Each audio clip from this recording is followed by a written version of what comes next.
in for Baccarat, and that goes in! Hugo Baccarat gives Flint City a 3-2. Buckley, the ball falls to Buckley. One-on-one with Etheridge. What a save! Welcome into the first ever MSN All-State Media Day for girls soccer. Jonathan Turner alongside Dan Stickrat. Ball comes in, a good head! 1-0! Shot, another save from Etheridge! Rebound, and it goes in the back of the net. The Bulldogs up 1-0! Burzma, but then for Vlasma! 3-0! Stewart Heights with a shot! Upper 90 and in! Effectively today here on the Michigan Soccer Network, we are launching our new division of player recruitment videos. Mario Canoe now finds Sock. Finds Sock's got a left-footed banger. He shoots it! It's in! The Red Hawks equalize!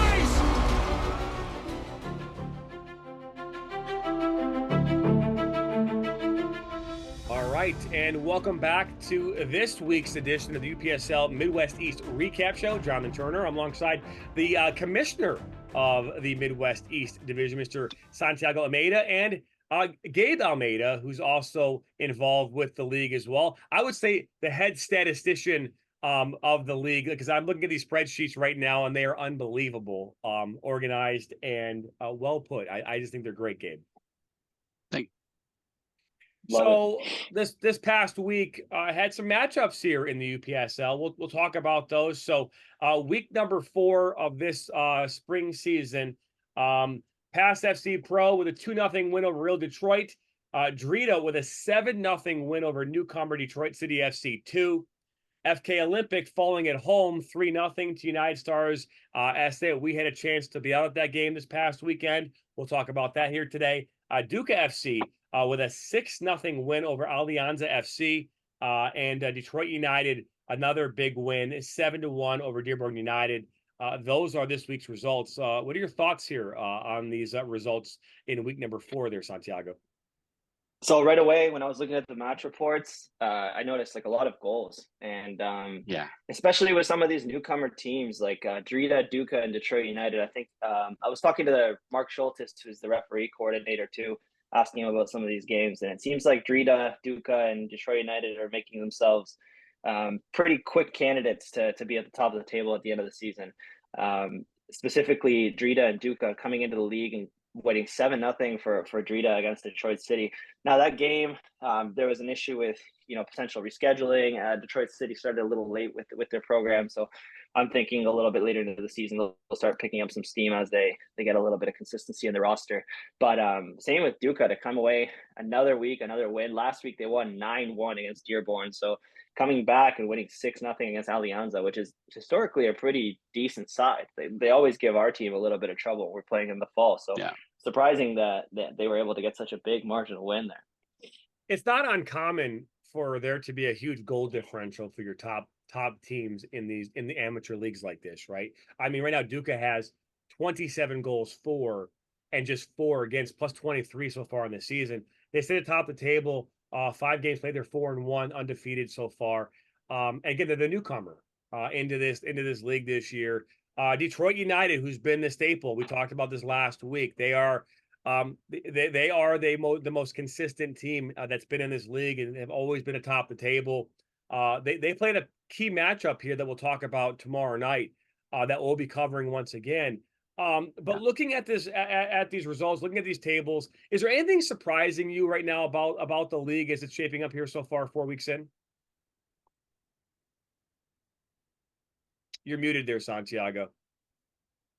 I wouldn't say surprising. I think a lot of these teams have a lot of quality. I think one of my thoughts going in was I thought Detroit City FC would come out a little stronger, but as I said, they had a little bit of a slow start to.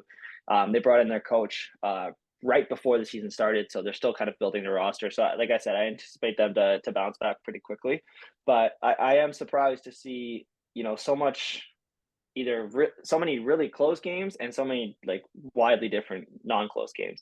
And in between teams that maybe should be close too. For example, Olympic Macomb last week when we were chatting, they were top of the table, and then they lost at home 3-0 to United Stars. right? So that to me is a little strange. I always rated, United Stars, the way they've built their team, their roster. They've been training together for a few months already too. I remember when we were finishing up the fall season, they were already kind of getting things moving and putting their pieces together. So I think it is surprising to see some of these new teams. The top three teams right now are all three new teams. So I think that's pretty cool to see. And on top of that, sorry, go ahead. Jonathan. And I was saying on top of that, like I was saying about Duca, right? They scored 23 goals in the last 3 games alone, like 9, then 8, now 6. Really, to what you were saying about the high scores, right? The same with Detroit United, 7-1, 4 goals by Benny Tatai in the same game. So a poker already. And the very, very high scoring games. And the new team showing really strong so far. Yeah, you talk about Benny Tatai, and Benny Tatai, obviously everyone knows this. He's a player to be reckoned with here in the league. I would arguably put him up against a lot of different players around the country, not just here locally in Michigan. His first game back, scoring 4 goals. That just tells you what he has. Right now leading in the entire league is Art Dushkai, who's got 7 goals from Duca. Matter of fact, all 3 players atop of the goal scoring right now in the league are all Duca players. You got 4. Andrew Darkadijan from Duca's got 4. Dennis Cali 5, and then Art Dushkai has 7. So that's a lot of goals be scoring. At the 3 top players in the league are all on the same team. Yeah, definitely. I know David pretty well. He went. I told you last week. He went to college with me. He went to Cleary as well, and he actually took number 7 after I left. So I have a pretty good fun competitive rivalry with the guy, but I'm a big fan of the way he plays. He's been a staple in this division now for 3-4 years with Detroit United. Every year he comes back, scores 4 or 5 goals a game. He's probably one of the most reliable players in the division, probably one of the most loyal too. He's been playing for Detroit United pretty much his whole career. So it's good to see, like I said, a lot of returning players, people that I've been playing against, they're seeing in the league for 3, 4, 5 years now. And, seeing them still at the top of the goal scoring table is pretty impressive. Yeah, and I meant to say David, not Benny, but David's the guy that we're talking about. Yeah. And I don't think they're going to I think Benny's fine. He doesn't have any problem with saying, it's all good. Right? Stays in the family. Yeah. Hey, we had a chance to cover this FK Olympic matchup here against United Stars on Sunday afternoon. First off, when we talk about soccer-specific fields in Michigan, there aren't a lot of them. You get to the colleges, you start to have the soccer-specific grass fields. You might see occasional turf field here or there, but most of the fields here in Michigan are a combination turf field with soccer, football, lacrosse, all the different lines on them. And I'm sure that's not unique only here in the United States, but I'm sure it's also the same case over there in Canada. But it is a really beautiful field out there in the middle of Podunk, Michigan, up in Michigan Star Soccer Complex. And we talked about on the air a little bit on Sunday, but United Stars, man, they came to play. FK could just not find a way to bury it. They had a number of opportunities, some ones that rang off the crossbar. Kalani in the second half, he had a ripper. He had 2 or 3 that could have easily gone in the back of the net. Some goalkeeping saves there from Enrique. But that matchup was a very interesting one because we saw 2 second half goals right early in the second half where they scored within 3 minutes of each other. And then the third goal was more of just a goalkeeper error that led to that 3-0 score line. But the game was physical, a number of yellow cards. Coach Dehembo from the Stars also got a yellow card, which I guess is based on what I saw this weekend. It won't surprise me if he gets some more. But an overall pretty good match. It was our first match of the season. And I know you guys had a chance to watch that game. What were your guys' thoughts of the overall play of that game? I caught the last part of it, and I would say the last 10-15 minutes, and that's the impression I got too, was the compactness and the strength of United Stars as opposed to FK Olympic Macomb. They couldn't get anything going, and I have seen how strong FK had been before, so I was impressed. Definitely with United Stars. Yeah, I would agree too. I think for us, what I noticed in the stream too. I think United Stars, like I said, they're just kind of showing their class and their quality throughout pretty much the entire game. Like I think for a team like that, it's not going to get too much more difficult if you're in control for the first few minutes. So having two nice goals and unfortunate goalkeeping error at the end of the day, stuff happens. But yeah, it's good to see them showing their quality once again, and I'm excited to see how they do once they start playing some of the top teams. Yeah, and obviously we talked about the FK Olympic going into that one. Wasn't really atop the table, second and third place for both these teams, and obviously United Stars coming out with that victory 3-0, a big 3 points for them. As we look ahead here now to this upcoming week, we've got some key matchups coming up here this week as well. And but before we do, let's take a look at the standings. Duca is sitting atop the table; they're sitting in first place. They've got looking at this, they've got 13 points. Drita is sitting at 9. The next 3 teams, Drita, United Stars, and FK, all have 9 points apiece. Detroit United currently sitting in that 5th spot or 3rd place with 7 points. Past FC Pro currently sitting in 6th. Hamtramck City right behind them. Allianz FC with 4 points of their own, and then Real Detroit FC has 3, and then everybody else has not won a game yet this season. We've got Hamtramck City and Detroit United taking place here tomorrow night. It's a rematch of last year's fall final. Detroit United, I think, has been in every final in like the last 7 years. I don't think they've not been in a final at all. No, for real. It's like legit. We laugh about it because they've always found a way to be in a final. Yeah, true. Yeah, and this is going to be an interesting match. Yeah, I think last year my brother and I went to cover the UPSL playoff, and again, Hamtramck was kind of coming off of a series of wins. They had won the league pretty handily coming into the final. They went up early. Detroit United tied it, and then in overtime, they got their last few goals to finish it out. But yeah, it was kind of a crazy final. It was good for the community there in Hamtramck, but I'm sure Detroit United going back there to the same field they lost the final last year and kind of ended their season. I'm sure they're going to come in and want to get a result, especially given the last few results have been big wins for them. So, that's one game we're definitely going to be following. I think, it's two teams that should be competing for the title this year, and we're curious to see who takes it home. And it's a battle of it's a battle of 2 out of the 3 remaining undefeated teams. So early in the season, there's only 3 teams that haven't lost a game yet, and both Hamtramck City and Detroit United are among them. So it's going to be interesting. It's a duel. It's going to be a nice duel to watch. And the thing too, when you look at this, is that Hamtramck, while they've only played 2 games, they're 1-1 right now. 1 win, 1 tie. They scored 5 goals and allowed 2 in that time period. Detroit United's played 1 more game than them. They have 2 wins, 1 tie. And they've scored 10 goals and allowed 2. So it's going to be really interesting to see if scoring is going to be coming tomorrow in buckets, or if it's going to be scoring is going to be something very limited tomorrow. We might see a 1-1 game. You've got a very good team in Benny Tatai, and you got a number of other really good pieces. Not Benny, but David Tatai. David. Thank you. So you got me here, Gabe. My fault. But you got David and a number of other unbelievable players on that side. So good goalkeeper in net and Michael Sana. I believe he's still back with Detroit United this year. So it should be a very interesting match. That game tomorrow will be live on UPSL's YouTube channel, 9 p.m. kickoff from Keyworth Stadium. I'll be on the call tomorrow night, and excited to bring that action to the UPSL game of the week tomorrow night here definitely. on the UPSL YouTube channel. And some other matches coming up here this week. We've got Real Detroit FC taking on FK Olympic. FK Olympic obviously looking to respond after that loss here this past weekend. Drita SC taking on Dearborn United FC. FK Olympic, also another game, looks like, wrong schedule, guys. Real Detroit, FK Olympic, past FC Pro versus Drita, and then United Stars taking on Hamtramck City again later this weekend. So 2 games this week for Hamtramck, 1 for United Stars, looking to get a 2 in a row.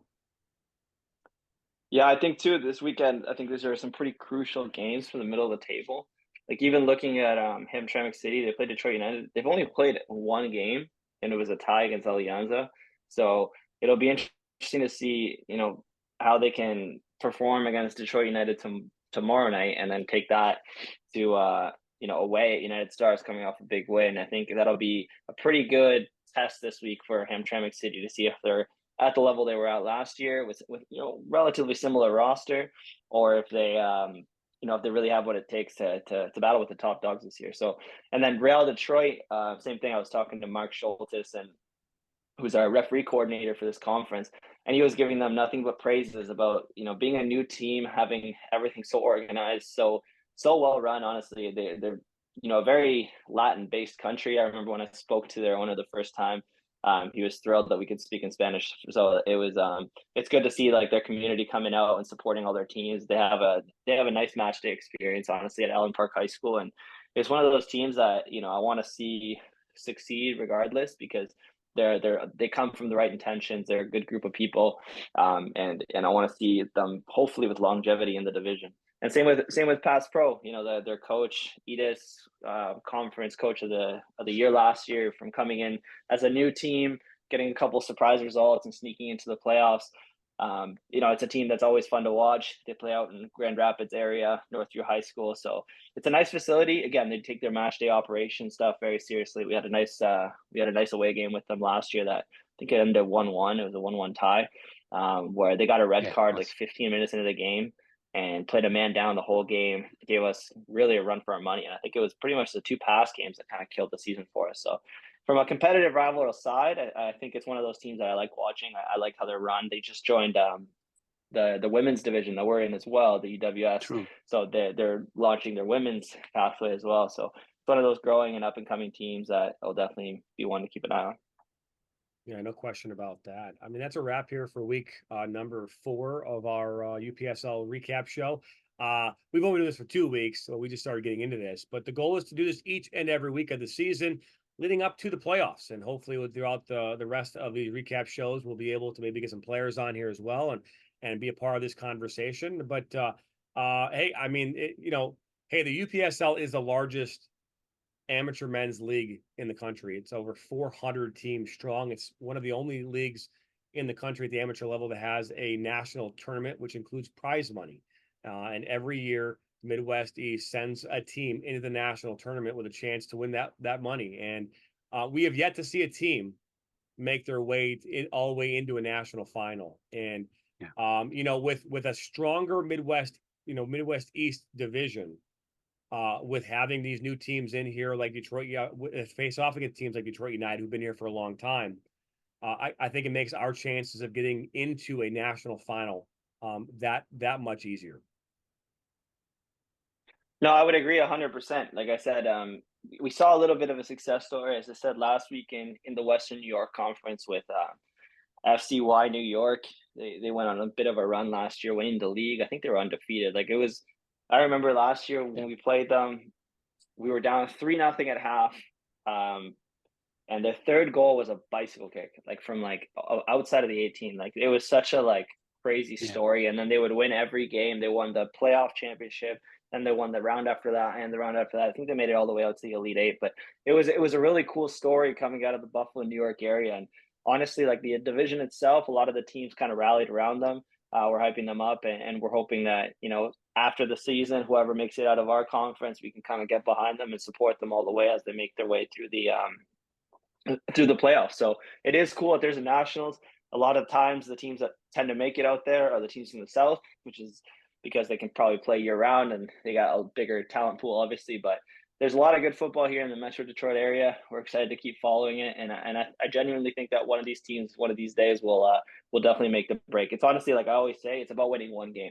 Once you win the first game out of the conference, it's just momentum from there. You should be able to build, and hopefully from there, it's just anything can happen. And at the end of the day, in my opinion, every game is a coin flip. Either one team is going to win or the other. So once you're past that and you're representing your entire region, it's all to play for. And there's money on the line too, which is great. So there is that financial incentive too. No question about it. Guys, thank you very much for joining here once again. That's the wrap here on the week number 4 of the UPSL Midwest East recap show. We'll be back here next week with a whole nother show. Thank you.